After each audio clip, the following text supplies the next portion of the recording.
A big week in cycling for lots of reasons in the rebooted season. But we're going to go straight into it, Brad. It's been a difficult week in the peloton because of Fabio Jakobsen's violent crash in the sprint finish to stage 1 of the Tour of Poland. Jakobsen came out of a medically induced coma on Friday and faces a long and difficult recovery from multiple fractures to his face and damage to his trachea. He was taken to hospital after the crash in Katowice in serious condition.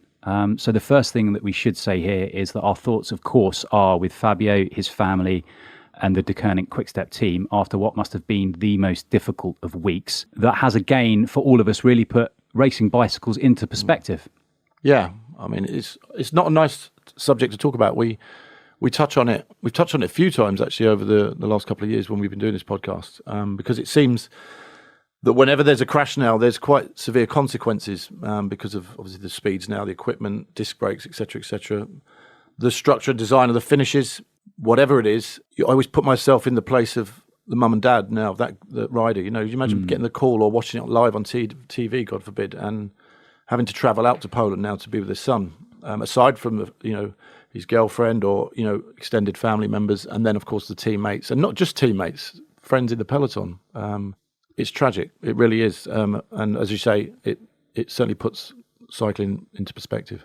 Well, we'll talk more about the ramifications in a second. First, here's how Rob Hatch, with the most difficult of jobs, called it for us. Here goes the Sunweb train as well in the white. Behind there looking for Dylan Groenewegen, and we can't really see him. He's hidden, he's right on the wheel of Pascal Ackermann. It's Dainese who's ready to go. In the middle you can see the world champion as well, 300 metres to go. This is a very, very late one to be launched, and here goes Ackermann on the right hand side now. Ackermann trying to get through and box out with Philipsen. Through the centre you can see everybody having a go, turns on the right hand side as well, but Groenewegen now hits the front with 50 metres to go. It's Groenewegen up against Jakobsen. Groenewegen, Jakobsen, Jakobsen into the bars! Absolutely hellish crash on the finish line as Dylan Groenewegen, we think, just got about across. Oh dear, that looks awful. That Chaos was an awful at crash. The finish line. And I'm afraid I have not seen anything like that for a long, long time. We all know, of course, what's happened at this race in the past. We know that there's been serious incidents. We know there was a crash there. And until we know exactly what's happened, we're not going to speculate on anything else. I'm actually quite surprised we have a replay of that, to be perfectly honest, because it isn't something that I'm sure we should be watching until we know everybody's okay. We certainly didn't need to see that again, I'm afraid. No. I have to say that this has been a questionable, in my eyes, finish for quite some time in the sprints.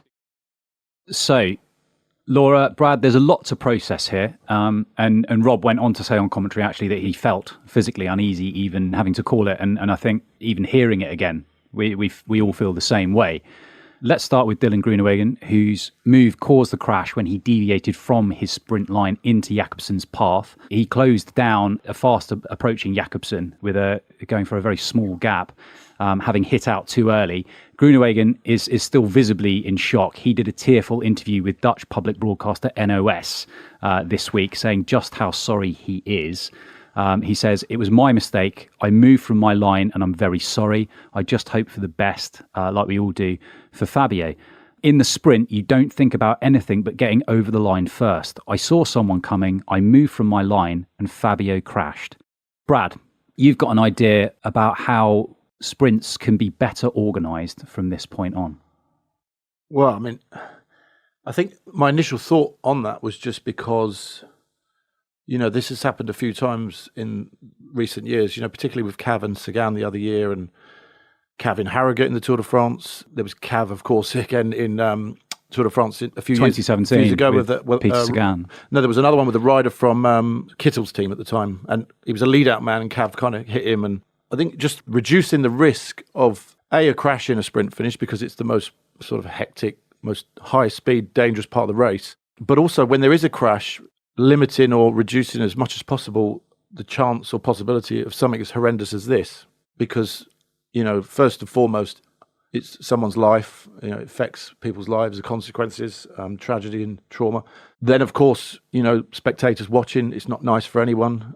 Kids watching at home. It's a spectator sport for families. So for the protection of the sport, I instantly thought of a 100-meter race in athletics and the lanes.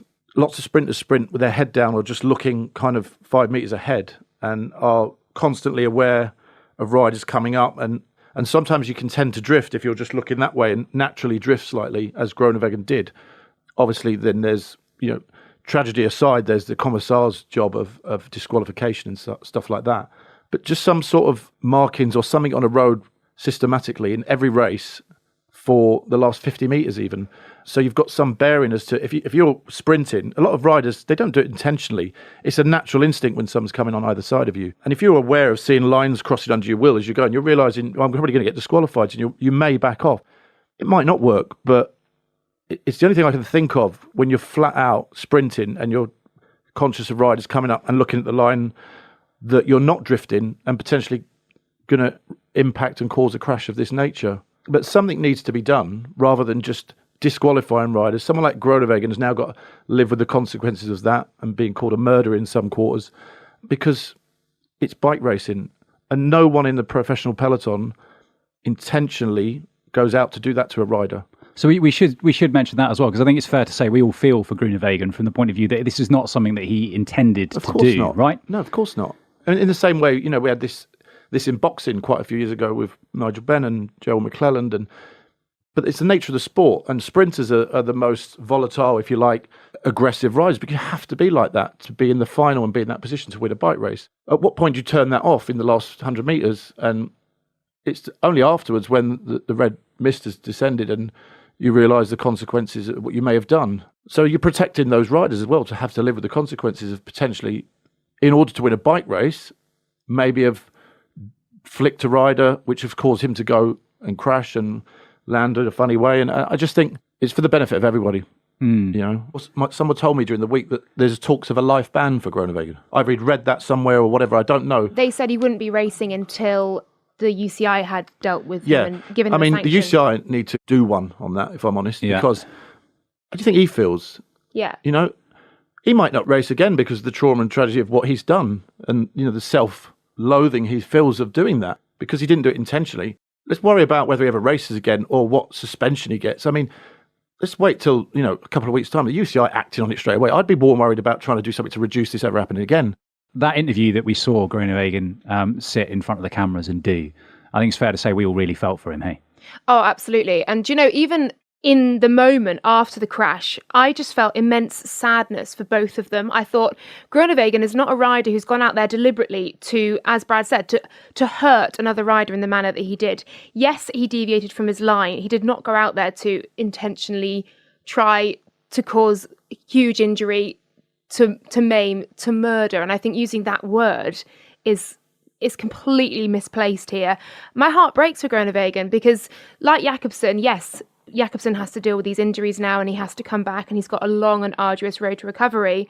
Groenewegen has to live with what he's done and what happened in that sprint for the rest of his life, and it will forever be a footnote in his career. He'll forever be Groenewegen, who caused that crash in the Tour of Poland, which saw Fabio. It'll forever be within his palmares to an extent. It'll be a part of the fabric of his life, and that's something he's going to have to come to terms with and live with. I mean, even he has said he's not even thinking about sprinting. He doesn't even want to touch his bike again for a few months, and that breaks my heart, because we're potentially seeing the end of two incredible careers in one split second, 1/2 second moment. Yeah, I mean, and do you know what? It's not just the careers either. 2006, the last day of the Ghent 6 Day, Dimitri Default swung up the track. He was a good friend of mine. We raced together since we were juniors. He unintentionally took Isaac Galvez, the Spanish world champion who rode Juan Alares, over the fence, and he died on the last day of the Ghent 6 Day. Dimitri Default never got over that, of the trauma of being accused of similar things, and he hung himself in 2010 or 11, if you remember. He was also best friends, or one of the best friends, with Walter Wayland, and he couldn't get over that as well. So these are people's lives here, and I just think that let the dust settle, let these two people come to terms with what's happened, let one guy get back to full health, How about a bit of empathy and a bit of sympathy first and foremost from the UCI before they start wading in with this and that? Yeah, I mean, the UCI faced a bit of criticism, and rightly so, so they made a statement condemning Groenewegen. Yeah, but without... I mean, that is just ridiculous. As if you don't feel bad enough. There's someone was in a coma here. Why don't we just, for the family's sake, and Groenewegen, because the consequences are severe for everyone involved. We saw Remco coming across the line, you say in tears. Lots of people will suffer from this. And I think the UCI, if they know what's best for them, will just have a bit of sympathy and just let the dust settle for a bit.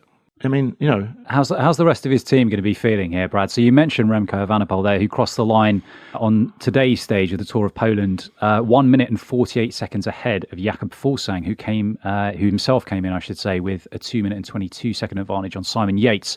Evenepoel came home holding Jakobsen's number aloft, tears in his eyes, a really emotional ending to today's stage, Laura.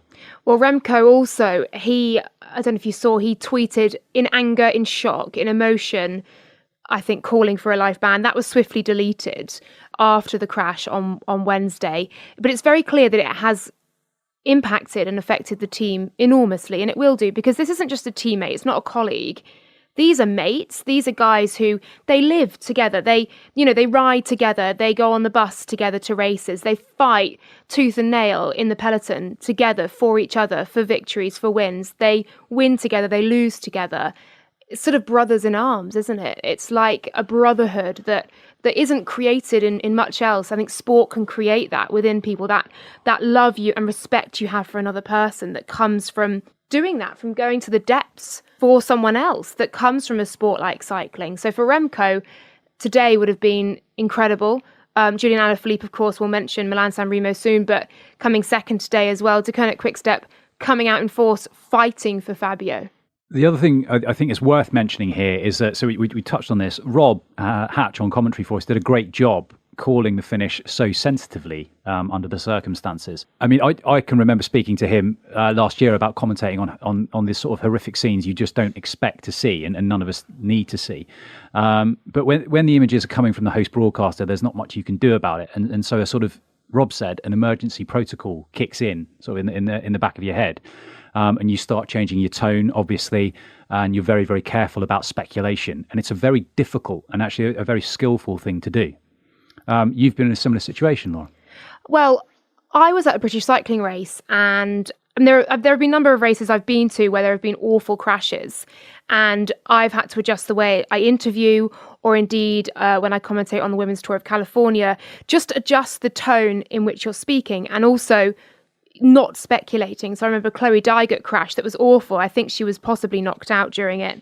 And you cannot speculate in that moment, because actually this is recorded, yes, a couple of hours after the race, but you don't know that rider's condition. You don't know if their family and friends are watching. You don't know if they've managed to speak to that rider. It can be up to an hour before actually a family member has a piece of information, a concrete piece of information from a doctor, from a race official, from a teammate or team official. And just think about what it must be like for that family. And at this British cycling race, I remember the race had been stopped in Stockton somewhere, and there was an enormous crash, and we were hearing awful rumours of injuries. And I remember a commentator at the finish line was sort of speculating about the nature of these injuries and saying, oh, I've heard there might be broken legs and we might have broken bones. And I just went up to him and went, this is a family festival day out. There are probably family members of those riders here right now, and you're speculating about broken legs, which could spell the end of careers, which could be absolutely devastating for that rider, for that rider's family. You've got to be so sensitive, because they aren't tools, they aren't pawns. It's sport, it's entertainment, but they're also human beings with family, with partners. They are somebody's boyfriend, brother, son. They're a family member to somebody, and they're not just sort of robots on a bike that, we press play and watch and enjoy them crashing and enjoy that drama and that mayhem. It's not entertainment, actually, when you see the recovery that riders have to go through after a crash. That's not entertainment to me. And this crash, honestly, I was horrified to see it. And just on what Brad said about the UCI, perhaps not sort of speaking in a way after the crash that admitted any sort of liability. And obviously we're not going to expect them to do that in the heat of the moment after the crash, but perhaps, as you said, they shouldn't have then weighed in on Groenewegen. I think a rider's mental health is as important as a rider's physical health. Those barriers should never have moved like that. You look at the Cav v Sagan crash at the 2017 Tour, the barriers stopped Cav and he slid down them. The barriers here, it's almost as though a bomb had gone off. Honestly, the barriers just imploded and you're watching in sheer horror as the barriers are flipping over the finish line of the race and the riders are up in the air, and it's something you never expect to see in a bike race. Brad, from a rider's point of view there, what are you thinking, and how are they going to be feeling when they're having to line up on the start line the following day after something like that? Yeah, I mean, I think there'll be a somber mood. Everyone will be. I think for the riders, a lot of people realise it puts it into perspective in the sense that that could have been anyone. I know it was in a sprint finish, but those things happen out on the road as well. And most riders ring their partners and children that most evenings, and if they have them, and he wouldn't have done. I mean, you just have to imagine that. But even Groenewegen. You imagine him ringing his partner that night and saying, crying, and, they're saying that you did it on purpose. And this is where cycling needs to come together a little bit more. And, every rider that lines up realises the risk that is involved and what it takes to win. Riders take risks going through gaps in that last sprint, pushing people off the wheel, this, that, and the other, particularly the sprinters, because every inch matters, and if a stage winner's took, then the team's happy, they get sponsored. The implications of winning a race are huge for everybody. We spoke the other week about riders that are on one-year contracts, how difficult a year this is for everybody. So the pressure's on to win races, people's livelihoods at stake, etc., etc. So, it's when the riders are lining up, they realise that actually what we're doing here, most of the time, you don't think of the risk. And when this happens, or when a rider dies, as happened a few times in the last few years, it hits home a bit more, and you think, God, that could have been me, or even the riders that were there in the sprint, I think the teammates or whatever, I was just in front of him with 100 metres to go, and I peeled off, and I wasn't going to peel off. I peeled off left, and if I'd have peeled off right, I'd have been in the crash. You start thinking of everything, start putting yourself in that place, and it's just it's horrific for everyone, and that's why we talk about the UCI. Just come out and say, the events of today are horrendous, horrific, and the thoughts go out to the family and the rest of the riders and the cycling peloton. If Groenewegen come back and raced eventually when the dust is settled, however many months, whether it's next year, and there's some compassion towards him, he's clearly upset about what's happened. And that's where the cycling world, the peloton, should embrace him and say, most riders would have done the same in that sprint finish, and stick an arm around him.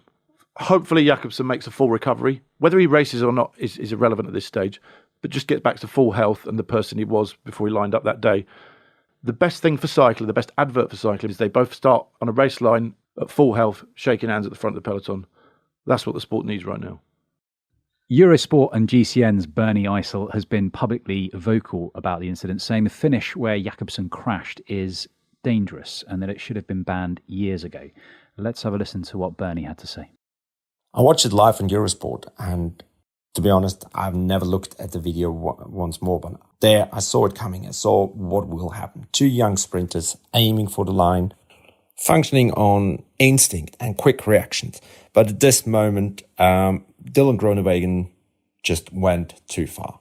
He deviated from his line, and then the worst thing, he got his elbow out, and that's what sent Jakobsen over the barrier, and that's a no-go. And he will have to live with the consequences. And it could have been avoided. Two reasons, of course. Dylan Groenewegen goes in a straight line, Jakobsen passes him, probably wins the stage, nothing happens. But at the same time, what I'm in a dialogue with the organizer to change that crazy downhill sprint where you reach speeds above 80 kilometers an hour, because that should have been banned or forbidden for many years already, because we all knew about the risk. If one rider makes small mistakes, you can't imagine what happens at 80 kilometers an hour. And I've heard an interview about Philippe Gilbert saying, and I think it's the best example for it. Open the door, going down the highway at 80 kilometers an hour, open the door and jump out. And then you know. And you would never do that. And that's actually what happens for a sprinter if you go down there. And it could have been avoided from that point when you say, okay, we do the final laps. in the opposite direction. Then it's an uphill sprint. Of course, it's not so fantastic anymore, but it's a safe finish and it's a nice finish, and probably would see the same guy winning the race. So that's my point on that. It could have been avoided. Saying that, I'm definitely not trying to defend Dylan Groenewegen because he did a big mistake. He up, and he knows that, and he will live with that for all his life. Most important thing is Fabio Jakobsen recovers well, probably comes back into the sport, wins bike races again, but that, I think, it's secondary. Most importantly, he heals up quickly and just can live his life and forget this nasty crash. So, Brad, I think Bernie sums that up quite well, doesn't he? Well, I mean, he just adds some extra kind of potential theories to limiting and stopping this happen again, which should be on everyone's minds, including, as I say, the UCI at the moment, because that's what we need to work on. I mean, we don't want this to happen again. We certainly don't want this finish again. We don't want another downhill sprint again. And these things need to be looked at, the safety of the riders and the people watching. Bearing in mind, I understand he may have hit someone as he went over. The commissar, yeah. There's a lot to be looked into here from a safety point of view, and lots of other sports would do this. Formula One has done it with when Ayrton Senna crashed. Changes need to be made, and that's what they need to start acting on rather than worry about banning someone. Yeah. Very best wishes to Fabio Jakobsen, his family, and the De Koning Quick Step team.